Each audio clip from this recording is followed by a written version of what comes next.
Hey everybody, it's Jason Blaha here representing Jason Blaha Strength and Fitness, and today I want to chat with you guys and gals about the fact that the bench press and the deadlift are evidence-based hypertrophy exercises. But a quick reminder, if you guys will please click like down below, be greatly appreciated. If you're not subscribed or following, please do so. And if you'll be kind enough to drop me a comment down below, I'd appreciate it so much. Thank you. So here's the thing, guys. We see a bunch of these people in some of these evidence-based circles, and I want people to be clear. I want to be clear on this. These handful of YouTubers and influencers who have some scientific background do not represent the entirety of exercise science when it comes to hypertrophy. They just don't.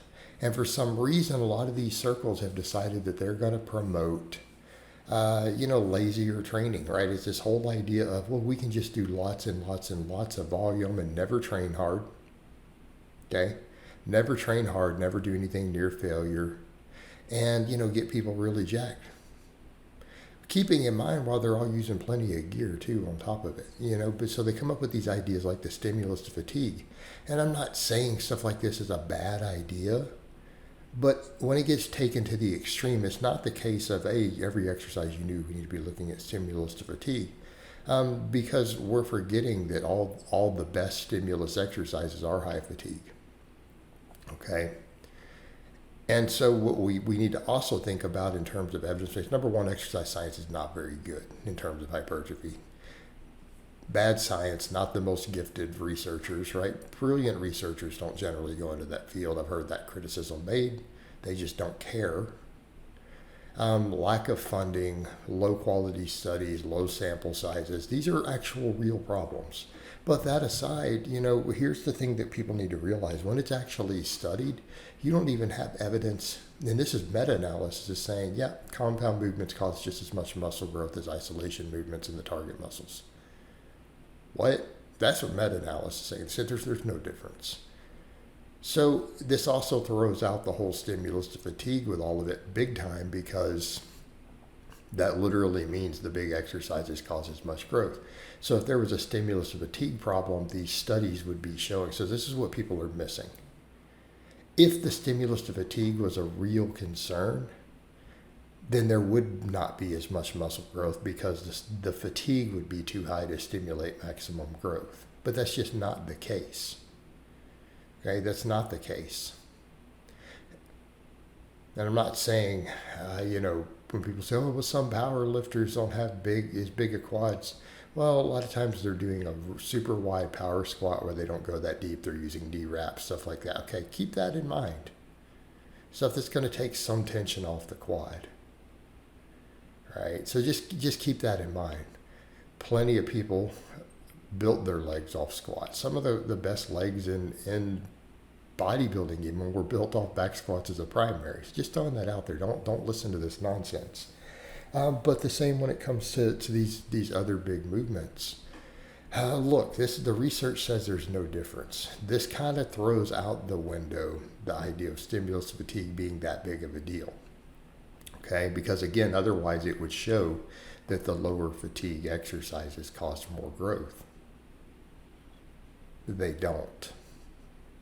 So it's kind of like this core, we have a something that we're looking at. Well, we have a pathway of concern, but it doesn't appear in the larger data. Does that make sense? Just like when people say, oh, well, there's a possible pathway of concern why broccoli might be harmful, but then you look at studies and it shows that people who eat more broccoli have less cancer and heart disease and stuff, right? They live longer. Well, if it was a real problem, we would see it reflected in the data. And it's the same with this. If the stimulus fatigue was actually a big deal other than just a hypothesis, we wouldn't see so many studies where the compound movements cause just as much muscle growth in the target muscles, right? Yet we do. All right, same thing when we start actually looking. So people who actually go look at data, you guys telling me the bench press doesn't cause amazing muscle growth in studies? Really? Well, what causes more muscle growth?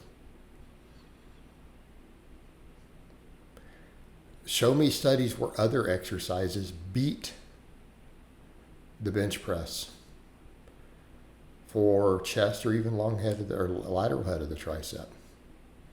I mean, the only studies that compared it with extensions in terms of growth found the lateral head grew more from the bench press than it does from extensions. And the long head grew more from the other. But, again, keep in mind, volumes go high enough, that goes away. Intensity goes high enough, that goes away. Because look at the EMG data. The more intense the bench press set gets, the more the long head gets activated. So those were higher rep sets with fairly low volume. But, the workloads get high enough, even that could go away. But it consistently did that. Show me studies where other exercises cause more total chest growth than the bench press. I'll wait. See what I mean? So people are like, well, it's not the great. Well, really? Where do you have proof of that? You don't even have anecdote. Bodybuilders from the 50s and 60s who lived on the bench press had better pecs relative to their proportions than bodybuilders do today, who do all these other movements. So there's not even real world evidence, let alone scientific evidence. Same thing when it comes to deadlifts. Really? Anybody ever looked at the little bit of limited hypertrophy data on the deadlift? Okay, so when someone says, oh, the deadlift's not great for hypertrophy or great for muscle activity, really? I think hypertrophy and EMG data both show pretty consistently the deadlift is an absolute monster for both muscle activation and growth. And I'm not saying, again, EMGs are the be-all, end-all, but those EMG studies, man, they really, really show the deadlift. It actually showed deadlifts to be the best lat exercise they could find in terms of EMG activation. And I'm not saying you're going to get the best lats from the deadlift. I'm not saying that. Just keep that in mind. The muscle activation is very high. But when it's been looked at in terms of size, the deadlift caused enormous amounts of growth. If we went off the limited data we have studying that, we could say the deadlift is quite possibly just about the best hypertrophy exercise ever invented. Granted, we need a lot more data. So it's very limited data on that, but it all shows the tiny bit we have out there when you start digging shows massive potential. So what are these people talking about when they're like, well, these are not good? Really? Compared to what?